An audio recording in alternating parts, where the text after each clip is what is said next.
One of the memories that I cherish most in my life was the intimacy that I shared with my father in the last few years before he died. And it wasn't always like that, and it was like that for a reason, and I'd like to add that now as another bit in the Man at Home series there.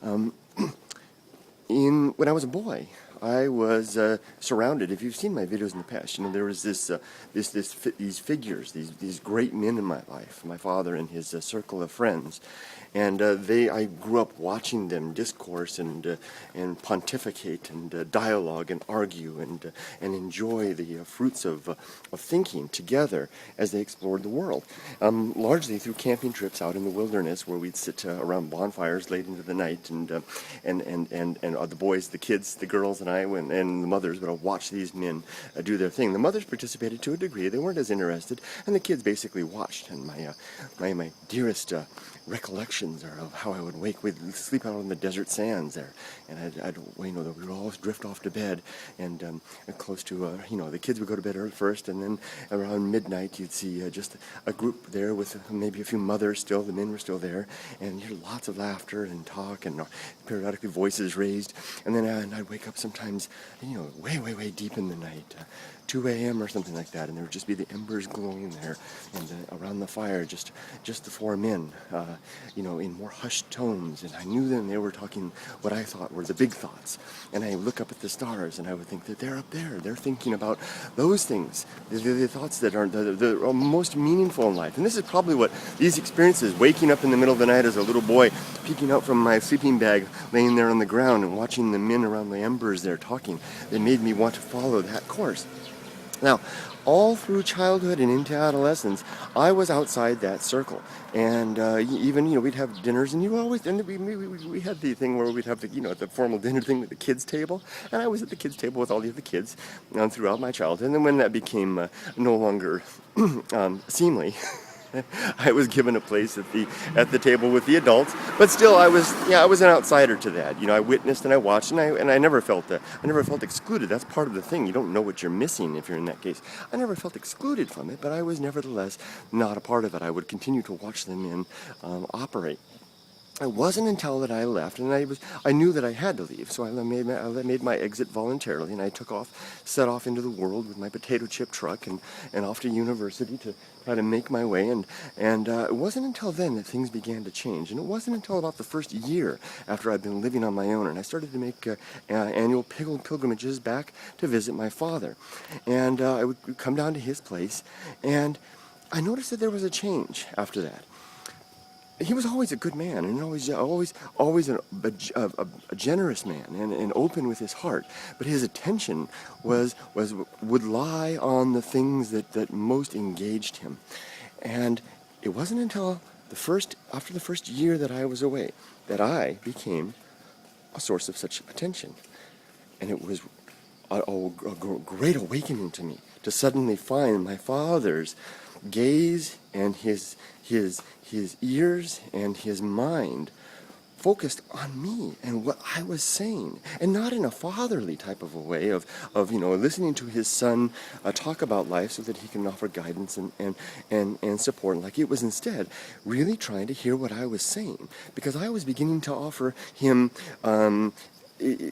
anecdotes from a world that he knew nothing of. I was living a very different life than anything he had ever known. I had taken off in my truck. I was living a semi-homeless life, getting roasted on the streets of the college town where I lived, getting roasted by the police at night, never really having a good place to bathe or anything like that. I would go and take a bum the shower at the dorm from my friends sometimes, and I was really, really struggling, working nights and the like, and it was a really hard life, and I was having experiences that he couldn't imagine, but he wasn't after the anecdotes per se. He didn't want to hear about how the police had come and knocked on the door, tell me, what the heck are you doing sleeping in a van on the street in a residential area. He didn't care about that. He wanted to know how that experience affected me here. What did it do to me in terms of my thoughts about that way of life that I was living, and how I might solve that problem, because it was an ongoing problem, which I did indeed wind up solving in a very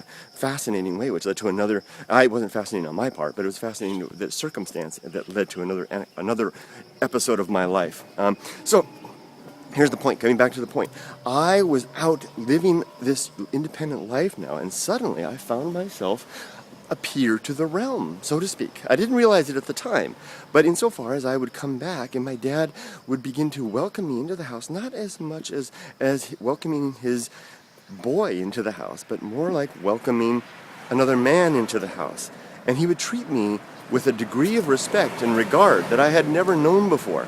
Now that all continued for he died at 55, so he's been gone a long time, and that all continued through my 20s as my life continued to take on different courses. I met my girlfriend, who is now my wife, and I had some fascinating friends and experiences in life. I took off on adventures and plus all the usual stuff of school and just getting by, and that all continued. But it wasn't until about the last 5 years of his life that a new dynamic came about. And forgive me, guys, I got to walk across the street. It's tearing me up just thinking about it, because I just realized what it was. He would always welcome me home. If I came home alone or with a friend, I sometimes would bring Eric, my friend, down with me, or Yumiko in the last couple of years would come with me. He would always welcome me, and he would always take me out to lunch, and we would sit and talk and have a great old time. But the moment that was the thing that really was the gem in my life was after everybody else went to bed. We would usually have a party, similar to what we had when we went back to the States this time. After everybody else went to bed, I would invariably, in those last few years, find after I came out of the shower, one light on in my dad's little den there. He had this little den area with these two comfortable chairs next to the TV, and he had a nice stereo there.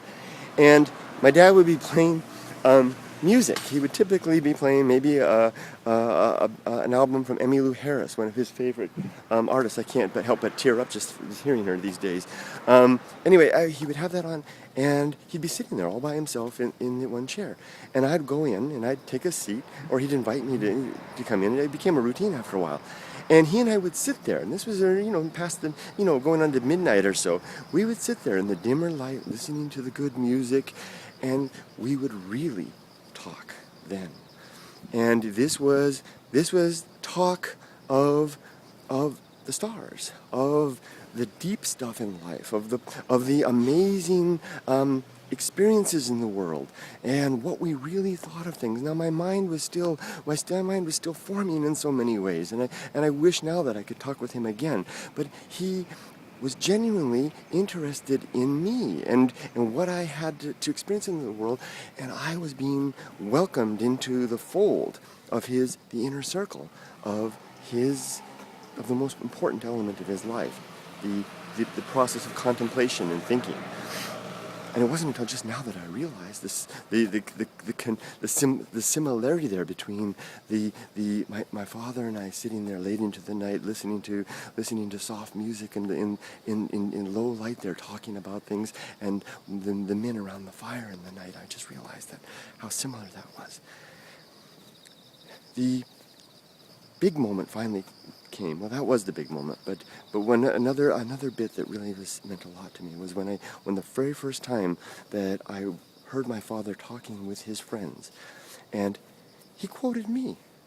He said, we were talking about something important, something that they love to do, and he said, well, Kurt said this, and he actually used my words, and I knew then that I had arrived at a place that I had, as a boy, set out to get to.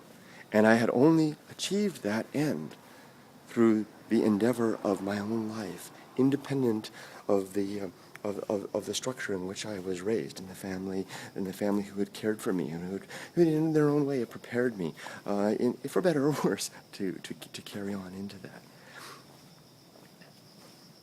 Now, I can't help but do the same thing. Now, maybe it's because of the way I was raised.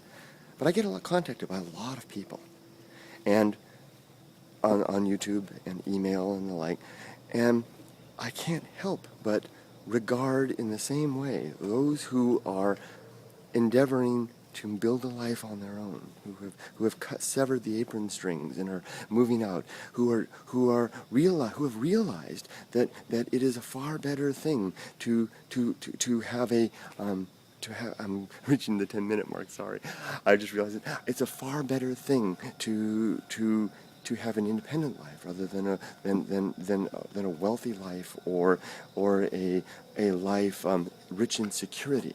That if they value that type of thing. When I'm contacted by people like that, and I can see who they are usually, I really listen to what they're saying.